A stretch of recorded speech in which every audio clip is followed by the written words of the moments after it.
तो हेलो बच्चों, welcome to my classroom. आ चुका है तुम्हारा सुपर मास्टर फिर से अब इडियोमेट्री सीरीज में आगे, और आज हम लोग क्वेश्चन प्रैक्टिस कर रहे होंगे। जस्ट बिकॉज आपको पता है question practice is must for this particular topic, और इसके ऊपर क्वेश्चंस भी हर साल पूछे जाते हैं। तो let's begin with the practice today, इडियोमेट्री practice session with super master. So let's begin with a question. The very first question says 10 ml of a mixture of carbon monoxide, methane and N2 exploded in excess of oxygen, given contraction of 6.5 ml. Okay. There was a further contraction of 7 ml when the residual gas was passes through or treated with the KOH. What is the volume of N2 in the final composition? अब ऐसे question को करने के लिए सबसे पहले तो एडियोमेट्री के सारे फॉर्मूलाज और साथ में जो भी मैंने आपको थ्योरीज बताई थी, जो एजम्पशंस बताए थे, वो सब आपको अच्छे से याद होने चाहिए। तो आई होप आपने पुराने लेक्चर्स पूरे देख रखे हैं, और उन पर्टिकुलर लेक्चर्स के अंदर जो भी मैंने आपको थ्योरीज और एजम्पशंस बताए थे उनको मैं यहां पर यूज कर रहा हूं, और साथ में ये क्वेश्चन सॉल्व हो रहा होगा। तो अपन सबसे पहले क्या करेंगे, सबसे पहले एक ऐसा ही इमेजिनरी कंटेनर ले लेते हैं, और जिसके अंदर हमारे पास 3 तरह के गैसेस प्रेजेंट हैं, और वो कौन कौन से हैं। तो सबसे पहले देखा है कार्बन मोनोऑक्साइड, उसके बाद दे रखा है CH4, और लास्ट में दे रखा है N2, राइट। अब ये 3 गैसेस मैंने यहां पर ले लिए। अब अपन क्या करेंगे कि हमें पता है टोटल मिक्सचर जो है वो 10 ml है, राइट। तो मान लेते हैं आउट ऑफ इस 10 ml x ml जो है वो तुम्हारा x ml carbon monoxide present है, और y ml जो है वो तुम्हारा CH4 प्रेजेंट है, और 100% अगर 10 अगर टोटल है तो 10 - x - y तुम्हारा N2 प्रेजेंट होगा। ये बात तो बिल्कुल क्लियर है। अगर हमने x ml लिया है कार्बन मोनोऑक्साइड, y ml लिया है तुम्हारा मीथेन, और तो तुम्हारा बचा हुआ N2 क्या होगा, 10 - x - y। अब सबसे पहली बात, इस क्वेश्चन में लिखा हुआ है कि exploded with the excess of oxygen, मतलब ऑक्सीजन का एक्सेस है। ऑक्सीजन के एक्सेस के प्रेजेंस में अगर हम इसको एक्सप्लोड करेंगे तो सबसे पहले हम रिएक्शन लिखेंगे, राइट। तो रिएक्शन क्या होगा, अगर मैं कार्बन मोनोऑक्साइड को बर्न कर रहा हूं हाफ ऑफ द ऑक्सीजन के प्रेजेंस में, तो आपको पता होगा कार्बन डाइऑक्साइड का फॉर्मेशन होता है। कार्बन मोनोऑक्साइड का क्या होता है, ऑक्सीडेशन हो जाता है और कार्बन डाइऑक्साइड बन जाता है, राइट। और हमने यहां पर मान रखा है कि भाई साहब उसका x ml है। तो वैसे केस में मैंने आपको बताया था कि जो हमने एक गे-लुसैक्स लॉ पढ़े थे, राइट। उस गे-लुसैक्स लॉ के अंदर था कि बेसिकली ये जो वॉल्यूम्स होती हैं सिंपल रेशियोज में होती हैं, और ये मोल की तरह ही अपन उसको वॉल्यूम को भी ट्रीट कर सकते हैं। मतलब ये है कि अगर इसका मैं x ml लेता हूं तो इसका for sure x/2 ml react करेगा और रिक्वायर्ड होगा, और इसका x ml फॉर्म होगा। ये बात तो बिल्कुल क्लियर कट समझ में आनी चाहिए। सबसे पहले मैंने कार्बन मोनोऑक्साइड को सबसे पहले बर्न किया in the presence of oxygen, उसके बाद हमारे पास कार्बन डाइऑक्साइड का फॉर्मेशन हो गया। फिर हम लोग क्या करेंगे, हम लोग फिर उसके बाद CH4 लिखेंगे, और CH4 का फिर हम एक्सप्लोजन करेंगे इन द प्रेजेंस ऑफ ऑक्सीजन। और आपको पता होगा CH4 को जब एक्सप्लोड करते हैं, CH4 है क्या, तो CH4 आपका हाइड्रोकार्बन है, और हाइड्रोकार्बन का ऑक्सीजन के प्रेजेंस में कंबस्शन जो होता है उस रिएक्शन का मैंने एक आपको सिंपल सा बैलेंसिंग फॉर्मूला बता रखा था कि CXHY plus X plus y/4 gives x moles of CO2 और plus y/2 moles of H2O। अगर हम उसी फॉर्मूला को यहां पे यूज करें तो वैसे केस में हमारा जो यहां पर होगा वो ये हो जाएगा, x प्लस y/4 करूंगा, x की वैल्यू 1 है, y की वैल्यू 4 है, तो यहां पर 2O2 आ जाएगा, और सिंपल 1 CO2 बनेगा बिकॉज ऑफ x की वैल्यू 1 है, और y/2 मतलब 4/2 का मतलब हो गया 2 मोल्स ऑफ H2O बनेगा। ये बात बिल्कुल क्लियर कट समझ में आनी चाहिए। अब हमारे पास तीसरा गैस है नाइट्रोजन, और मैंने आपको बताया था कि नाइट्रोजन का हम कोई रिएक्शन नहीं देंगे, जस्ट बिकॉज ऑफ नाइट्रोजन को हम as an inert gas treat करेंगे, राइट। तो ये बात अगर समझ में आई है तो बिल्कुल सिंपल लगेगा ये क्वेश्चन सॉल्व करने में। अब हमें पता है कि अगर हमने CH4 का y ml मान रखा है तो हम यहां पर y लिखेंगे, तो इसका 2y ml रिक्वायर्ड होगा और इसका y ml फॉर्म होगा, राइट। और H2O यहां पर लिक्विड के तौर पर ट्रीट करेंगे, तो हम यहां पर उसको गैसियस मिक्सचर में कंसिडर नहीं करेंगे। अब नाइट्रोजन जो था तुम्हारा वो 10 - x - y है, जो एज इट इज सिस्टम में बना हुआ है, जस्ट बिकॉज ऑफ ये रिएक्शन नहीं दे रहा। अब क्वेश्चन आगे क्या बोलता है, जब ये सब रिएक्शन हुआ तो ये कॉन्ट्रैक्शन देता है 6.5 ml का। क्या मतलब है, मतलब ये है कि रिएक्टेंट ज्यादा रहा होगा और प्रोडक्ट कम रहा होगा, इसीलिए नेट कॉन्ट्रैक्शन मुझे मिल रहा है, राइट। तो मतलब हो गया कि रिएक्टेंट में से अगर प्रोडक्ट को माइनस करेंगे तो that must be equal to 6.5, just because of contraction हुआ है। तो जितना भी पहले हमारे पास रिएक्टेंट प्रेजेंट था उसमें से 6.5 ml घट चुका है। कॉन्ट्रैक्शन का मतलब होता है घटना। तो वैसे इसमें अगर मैं यहां लिखूं कि भाई साहब रिएक्टेंट का मोल या रिएक्टेंट का वॉल्यूम प्रोडक्ट का volume that must be equal to what, that must be equal to 6.5। तो मैं यहां पे लिखूंगा रिएक्टेंट हमारे पास x plus X by two, right. ये तुम्हारा हो गया carbon monoxide and oxygen, right. उसके बाद होगा y प्लस 2y, ये कौन है तुम्हारा, तो ये है तुम्हारा मीथेन एंड ऑक्सीजन, ये हो गया तुम्हारा रिएक्टेंट। अब मैं करूंगा माइनस प्रोडक्ट, प्रोडक्ट में क्या है मेरे पास, तो प्रोडक्ट में x आया है कार्बन डाइऑक्साइड और y भी आया है कार्बन डाइऑक्साइड, तो मैं x प्लस y कर दूंगा और that must be equal to 6.5, जो कि इक्वेशन में दे रखा है क्वेश्चन के अंदर कि कॉन्ट्रैक्शन हुआ है, मतलब कि रिएक्टेंट का वॉल्यूम माइनस प्रोडक्ट का volume that must be equal to 6.5। अब अगर मैं इसको सॉल्व करूंगा तो मैं क्या देख रहा हूं कि यहां पर x और यहां पर माइनस x, यहां पे y, यहां पे माइनस y जा चुका है, तो इस तरह से आ गया x plus two X by two plus 2y is equal to 6.5। और जब इसको फर्दर सॉल्व करूंगा तो I will get x plus 4y is equal to 13 और इससे आ गया तुम्हारा x का वैल्यू 13 माइनस 4y। ये हमारा एक इक्वेशन आ गया, पहला इक्वेशन आ गया। और हमें पता है कि अगर हमें नाइट्रोजन का वॉल्यूम नेट में निकालना है तो वैसे केस में मुझे 10 माइनस एक्स माइनस वाई करना पड़ेगा, और अगर x और y की वैल्यू आ गई तो फॉर श्योर मैं नाइट्रोजन का नेट कंपोजिशन में क्या होगा वॉल्यूम ये निकाल सकता हूं। अब उसके लिए मेरे पास यहां पे दो अननोन है, तो ऑब्वियसली मुझे दो इक्वेशन चाहिए, एक इक्वेशन तो मेरे पास सामने में आ चुका है। अब मैं दूसरे इक्वेशन के लिए सोचता हूं क्या इंफॉर्मेशन दे रखा है। फिर बोलता है कि ये जो मिक्सचर गैस है, जो भी हमारा आफ्टर दिस कंबस्शन जो भी गैस आया, जो एक्सप्लोजन के बाद गैस आया, उसको मैंने KOH से पास किया तो 7 ml का कॉन्ट्रैक्शन हुआ है, राइट। 7 ml का कॉन्ट्रैक्शन हुआ, मतलब ये हुआ कि जो भी गैस बाहर आई, अब गैस कौन सी बाहर आई, तो भाई साहब नाइट्रोजन तो रिएक्ट किया नहीं, राइट, तो नाइट्रोजन एज इट इज बाहर आ जाएगा, कार्बन डाइऑक्साइड बनेगा और फिर कार्बन डाइऑक्साइड बनेगा। तो मैंने इस नाइट्रोजन कार्बन डाइऑक्साइड को जब KOH सॉल्यूशन से पास किया, यही बोलता है वो कि मैंने यहां पर एक KOH सॉल्यूशन रखा है और इस KOH सॉल्यूशन से मैंने किसको पास किया, ये तुम्हारा KOH सॉल्यूशन है, ये तुम्हारा KOH सॉल्यूशन है, इससे मैंने पास किया carbon dioxide and nitrogen gas को, राइट, बिकॉज ऑफ यही मेरे पास आफ्टर एक्सप्लोजन है। अब कार्बन डाइऑक्साइड कितना है, तो कार्बन डाइऑक्साइड दे रखा है तुम्हारा x प्लस वाई, और तुम्हारा जो नाइट्रोजन गैस है ये दे रखा है तुम्हारा कितना, तो ये दे रखा है 10 माइनस एक्स माइनस वाई, जो मैंने अभी जस्ट आपको बताया है, राइट। अगर जब मैं इसको पास करूंगा इससे, तो बोलता है पास करने के बाद जो भी बाहर निकला वो 7 ml कम है, क्योंकि कॉन्ट्रैक्शन हो गया।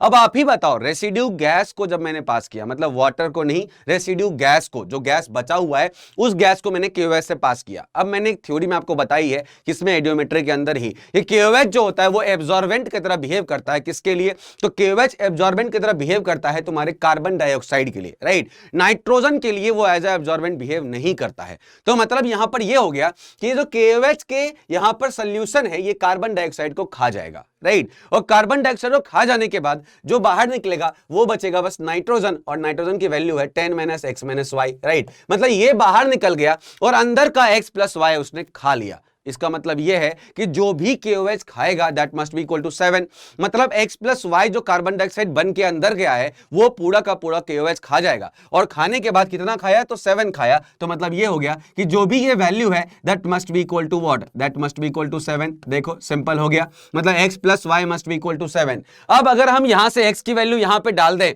तो क्या हो जाएगा बेटा, तो ये हो जाएगा 13 minus 4y plus y is equal to 7, और इसको जब मैं सॉल्व करूंगा तो I will get y equal to 2। अब अगर y इक्वल टू 2 आ चुका है बेटा, अगर y इक्वल टू 2 आ चुका है तो x इक्वल टू क्या आएगा, तो x इक्वल टू आ जाएगा 13 माइनस क्या 4 इंटू 2, और अगर इसको सॉल्व करूंगा तो आई विल गेट 13 माइनस 8 और that will be equal to 5 ml। तो मतलब आ गया कि x की वैल्यू 5 ml थी, y की वैल्यू तुम्हारी 2 ml है। तो मतलब हो गया ये कि कार्बन मोनोऑक्साइड जो है वो 5 ml था, मीथेन जो है वो 2 ml था, तो बचा हुआ जो N2 है वो कितना होगा, तो अपन सिंपल कर लेंगे कि volume of N2 must be equal to 10 minus x minus y, और that is equal to 10 minus 4 minus 2, और sorry 10 minus 5 minus 2, 10 minus 5 minus 2 because of 5 आया वैल्यू, तो 10 minus 5 minus 2, और जब इसको मैं फर्दर सॉल्व करूंगा तो I will gate 10 minus 7 that is 3। तो मतलब आंसर हो गया 3 ml ऑफ नाइट्रोजन इसके अंदर प्रेजेंट है।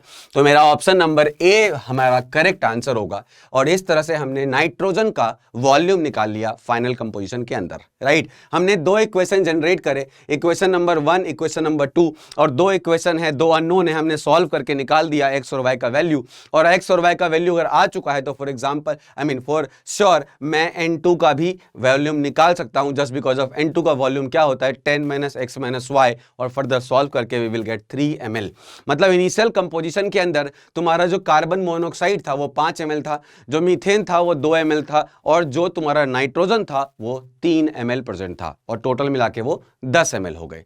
तो ये बहुत ही अच्छा क्वेश्चन माना जाएगा। इनफैक्ट आपको यहां पर 2-3 चीजें रिक्वायर्ड हुई। पहली रिक्वायरमेंट तो क्या थी कि आपको ये पता होना चाहिए कि नाइट्रोजन रिएक्ट नहीं करता है। दूसरी रिक्वायरमेंट थी कि बैलेंसिंग कैसे करनी है हाइड्रोकार्बन की, ये हमने आपको पहले बता रखा है। इनफैक्ट नाइट्रोजन वाला जो कंसीडरेशन है ये भी बता रखा है। और तीसरा ये कि केओएस से पास करने के बाद कौन सा गैस एब्जॉर्ब हो जाएगा, ये भी मैंने क्लियर कट एक चार्ट में बता रखा है। तो जिसने भी पुराना 2 लेक्चर देख रखा है उसके लिए क्वेश्चन एकदम समझ में आ रहा होगा, और आराम से ये ऐसे क्वेश्चन आपसे आगे बन भी जाएंगे। बहुत ही सिंपल था। नेक्स्ट क्वेश्चन की तरफ मूव करते हैं हम लोग। नेक्स्ट क्वेश्चन बोलता है mixture of Cl2 gas, right, 2.8 litre and H2 gas 3 liter was exploded in a radiometric tube. Okay. Calculate the volume of HCl in the resulting mixture if all the measurements are done under क्या similar condition of temperature and pressure। मतलब अगर similar temperature pressure condition पे अगर measurement करते हैं और हमने H2 और Cl2 को क्या करा है, बर्न करा है, तो वैसे केस में हमें पता है कि H2 को अगर Cl2 के साथ हम रिएक्ट कराएंगे तो 100% 2 मोल्स ऑफ HCl बनेगा। ये बात सिंपल है। अब यहां पर दे रखा है कि ये तुम्हारा जो Cl2 गैस है वो 2.8 लीटर है, और ये तुम्हारा दे रखा है ये है तुम्हारा 3 लीटर, राइट।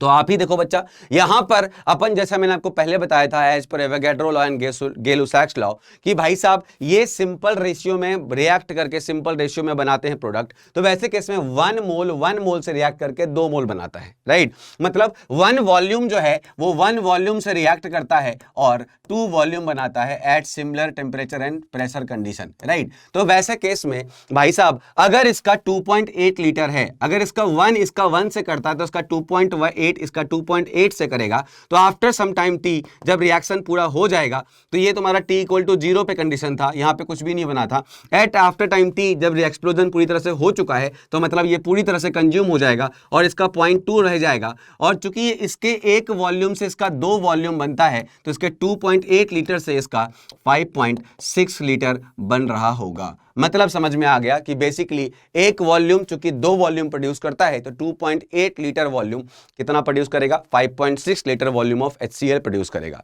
और यहां पर तुम्हारा जो Cl2 चूंकि कम अमाउंट में प्रेजेंट है, that is why we can say this is a kind of LR here, limiting reagent.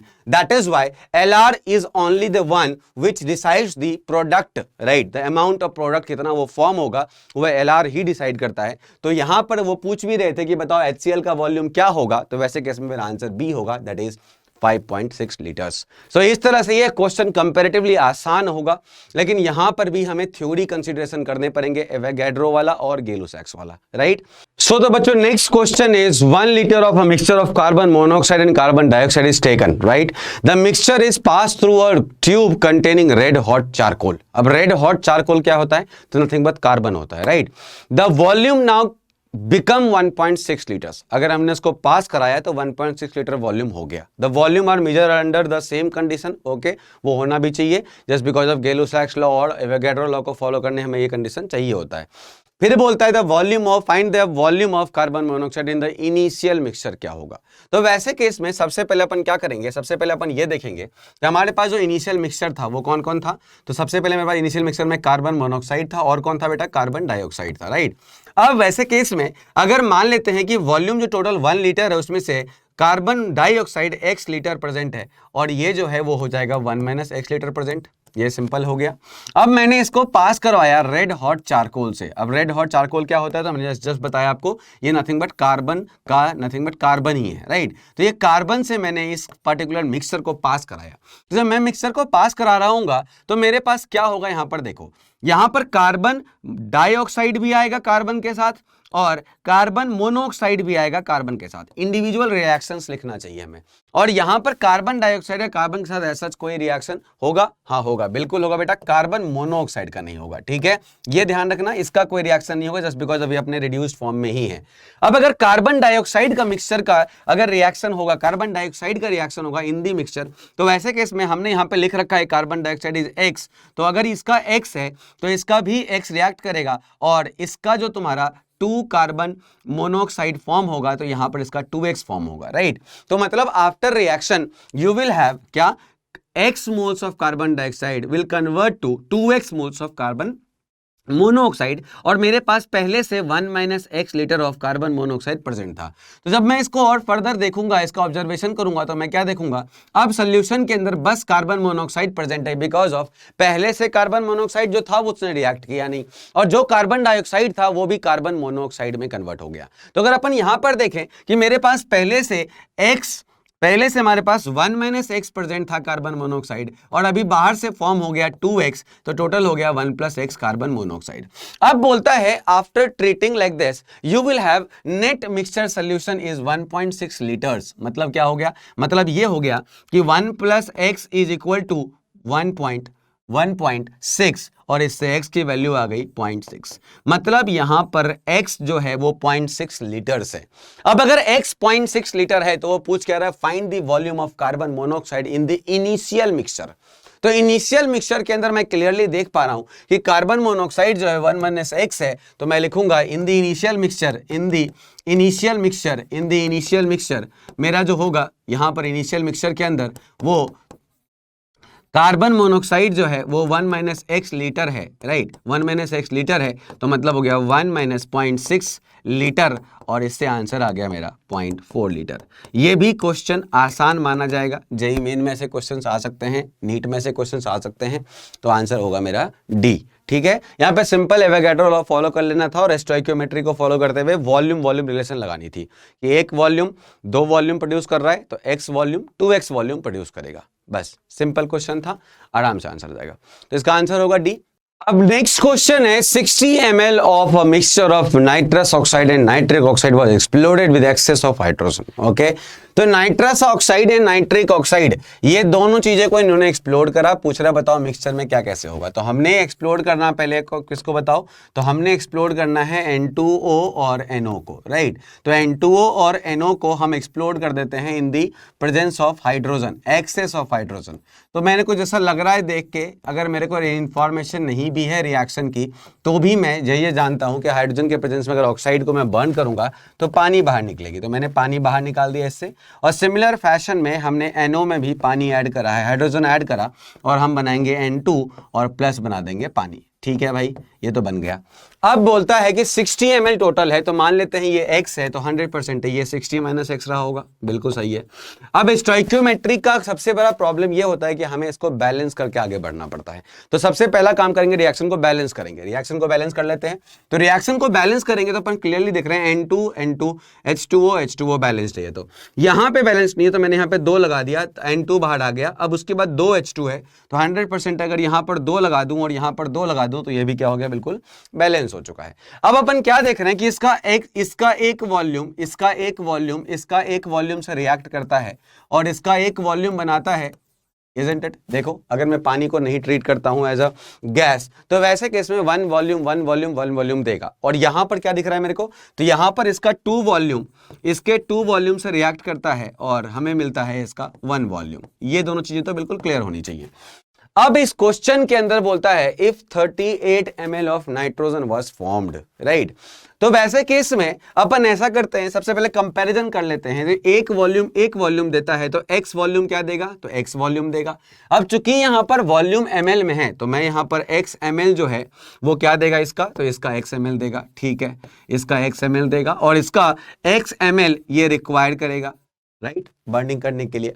Similarly यहां पर अगर 60 - x ml है, राइट, तो यहां पर 2 वॉल्यूम 1 वॉल्यूम देता है, तो 1 वॉल्यूम क्या देगा, तो 1/2 वॉल्यूम देगा। तो 60 - x क्या देगा, तो यहां पर देगा 60 - x/2 वॉल्यूम। बस अब इसका अगर 2 वॉल्यूम रिक्वायर करता है, तो अगर 60 - x इसका 60 - x रिक्वायर करेगा। ये बात तो मुझे समझ में आ गई। बात समझ में आ गई बेटा? यहां पर कैसे करना है, कैसे करना है बताओ। यहां पर इसका 2 इसका 1 देता है तो इसका 1 क्या देगा, इसका 1/2 देगा, राइट। तो इसका 60 - x क्या देगा, तो मल्टीप्लाई कर देंगे तो आ जाएगा 60 - x/2, राइट। अब बोलता है टोटल वॉल्यूम जो भी रिएक्शन हो गया उसमें नाइट्रोजन का नेट वॉल्यूम आ रखा है कितना, तो उन्होंने दे रखा है 38 ml प्रोड्यूस हुआ है। तो मतलब ये हो गया कि x + 60 - x/2 must be equal to 38। Simple.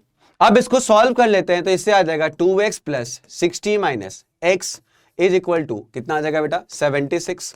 और इसको जब सॉल्व करेंगे तो अपन क्या देख रहे हैं कि x इक्वल टू आ गया 76 - 16 दैट इज 16। तो हमारा 16 ml प्रोड्यूस हो चुका है। क्या, x की वैल्यू 16 है। अब अगर x की वैल्यू 16 है तो वैसे केस में क्या पूछ रहा है वो, calculate the volume of each in the gaseous mixture.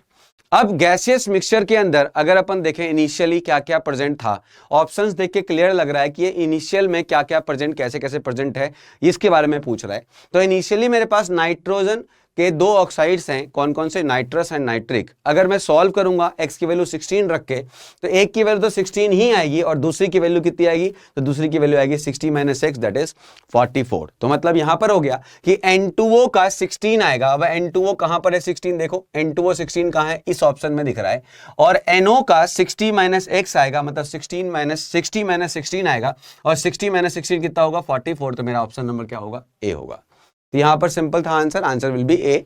अपन आराम से सिंपल एवोगैड्रो लॉ लगाएंगे, स्टोइकियोमेट्री लगा के क्वेश्चन को सॉल्व कर लेंगे। बस वॉल्यूम में सॉल्व करना है, ये बात का ध्यान रखना है क्योंकि पूरे एडियोमेट्री के अंदर हम लोग पूरा क्वेश्चन वॉल्यूम में ही सॉल्व कर रहे होते हैं। ठीक है, सिंपल क्वेश्चन था। अपन बस x की वैल्यू निकाल के और x ml और 60 - x ml निकाल के आंसर कर देंगे।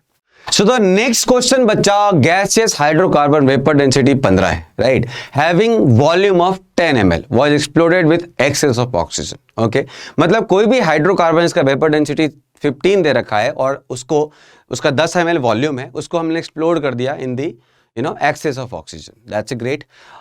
On cooling a contraction of volume by 25 ml was observed। मतलब क्या हुआ, मतलब ये हुआ अगर हमने कूल किया उसको तो 25 ml का हमें कॉन्ट्रैक्शन दिख रहा है। That's great.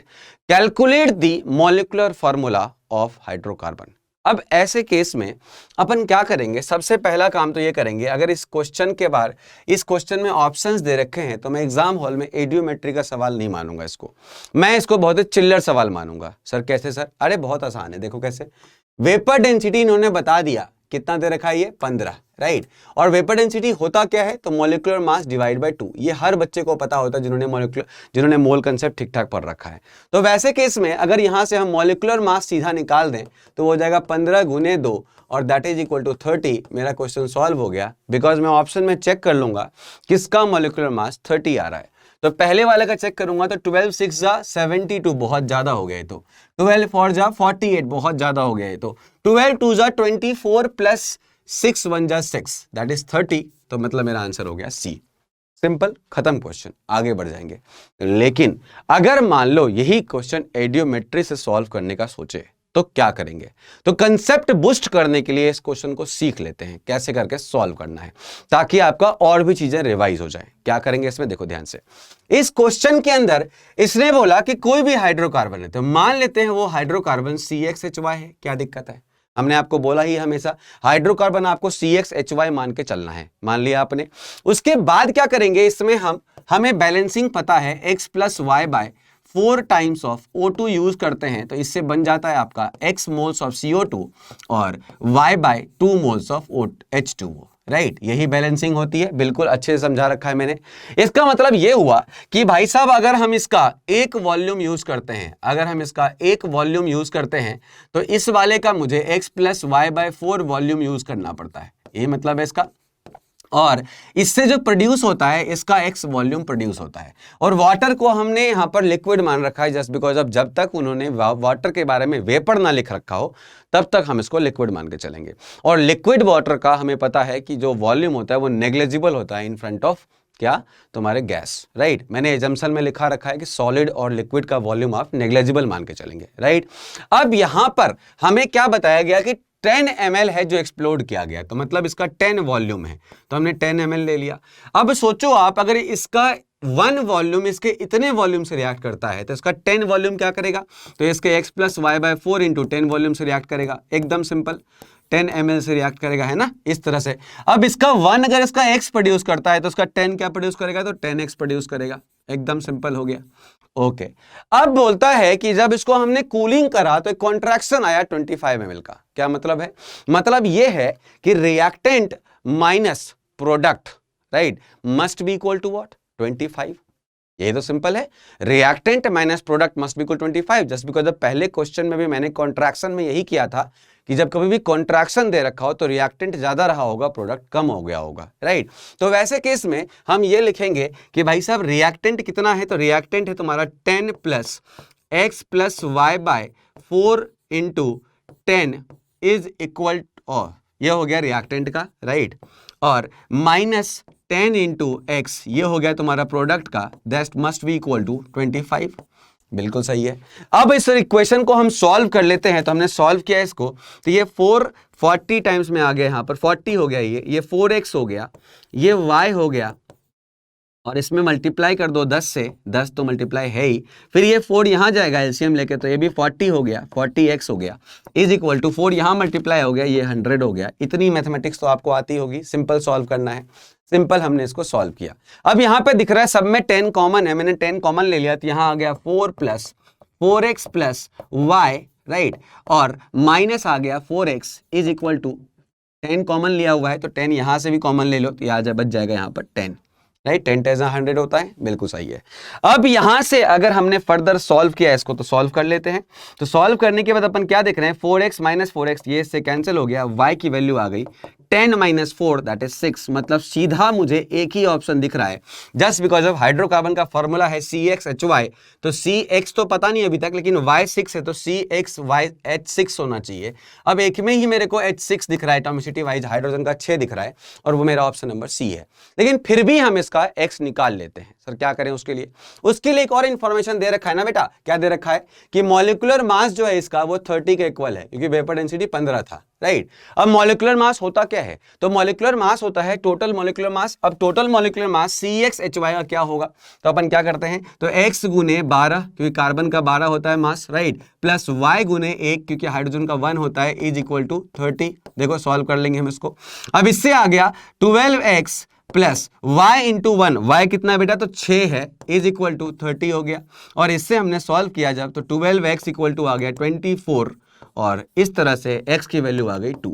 मतलब समझ में आ गया कि x 2 है और y 6 है, फॉर्मूला बनेगा CxHy, तो CxHy मतलब हो गया C2 और H6, हो गया खत्म। Option number C is correct. तो ये दो तरीका था सॉल्व करने का, एक तो ऑब्जेक्टिव क्वेश्चन ऐसे करना है, इमोशनल नहीं होना है, यहाँ पर हमें क्वेश्चन सॉल्व करने से मतलब रखना चाहिए, 4 नंबर आने से मतलब है, चाहे वो ऐसे बने या वैसे बने, लेकिन हमें 4 मार्क्स चाहिए। और जब तक आप श्योर ना हो जाओ तब तक आपको 100% है कोशिश करना चाहिए कि तरीके से ही करें।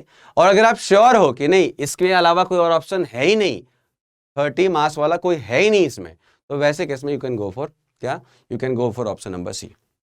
ठीक है बेटा, सिंपल क्वेश्चन में से एक था, ये अच्छा क्वेश्चन था ऐसे अगर सॉल्व किया जाए तो, अदरवाइज तो आपको पता ही है कितना चिल्लर बना दिया हमने इसको।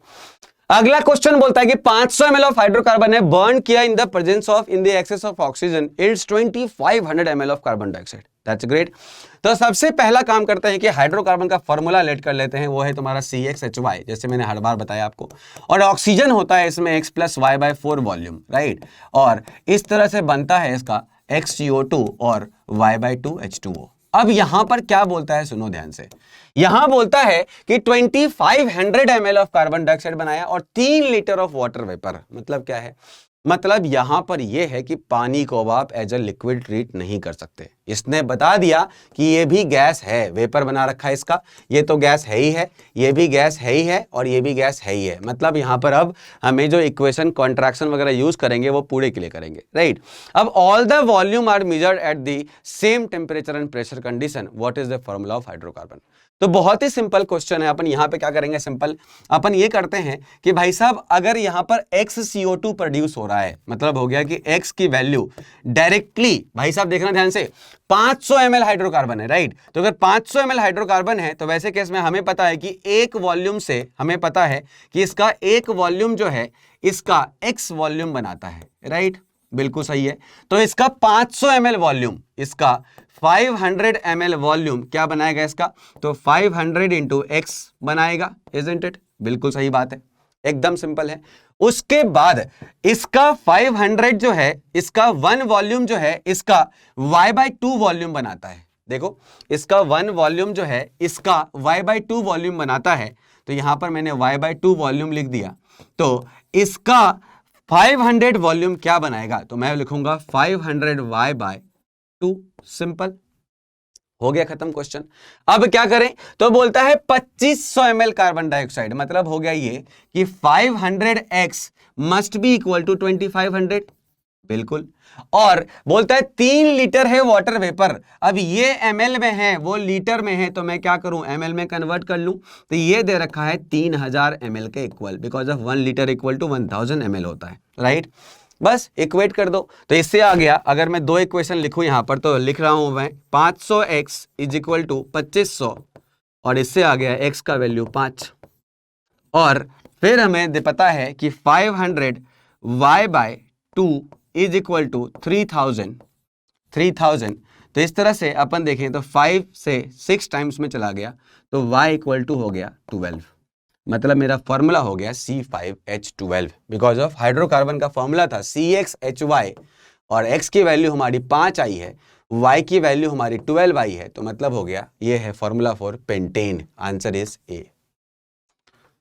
ठीक है, अगर आपके पास सही इंफॉर्मेशन सही जगह लगाने का अगर एप्टीट्यूड डेवलप हो गया तो ये क्वेश्चंस चुटकियों में बन जाएंगे। जहां आप स्टोइकियोमेट्री के अंदर मोल मोल लगा रहे थे, एडियोमेट्री के अंदर वॉल्यूम वॉल्यूम लगा रहे होंगे, बस इतना ही अंतर है। जहां पे आप मोल मोल लगा रहे थे, अब यहां पर वॉल्यूम वॉल्यूम लगाएंगे। सिमिलर टेम्परेचर प्रेशर कंडीशन होना चाहिए, तभी हम एवोगाड्रो एंड गेलो-सैक्स लॉ को फॉलो कर सकते हैं, और उन्हीं के लॉज के हिसाब से हम ये सब कर पा रहे हैं, राइट। तो इसके साथ बच्चों C5H12 तुम्हारा आंसर आ चुका है, option number A is correct. तो लाइकवाइज आप भी अब अपने से प्रैक्टिस कीजिए, आपसे सारे क्वेश्चन बनेंगे, एंड फॉर श्योर जितने तरह से मैंने यहाँ पर इक्वेशंस को वॉल्यूम के टर्म्स में रिलेट कर करके क्वेश्चन सॉल्व किए हैं, वैसे अगर आप भी ट्राई करोगे तो आपसे भी हो रहे होंगे, ठीक है। तो इसी के साथ मैंने आपको कुछ क्वेश्चंस के आइडियाज दिए, आप भी अब ट्राई करें। अगली क्लास में हम कुछ ऐसे क्वेश्चंस भी लेके आएंगे जो प्रीवियस ईयर्स में आए होंगे, इनफैक्ट क्वेश्चंस ऐसे ही प्रीवियस ईयर्स में भी आए हुए हैं। तो stay tuned with my classroom and your super master.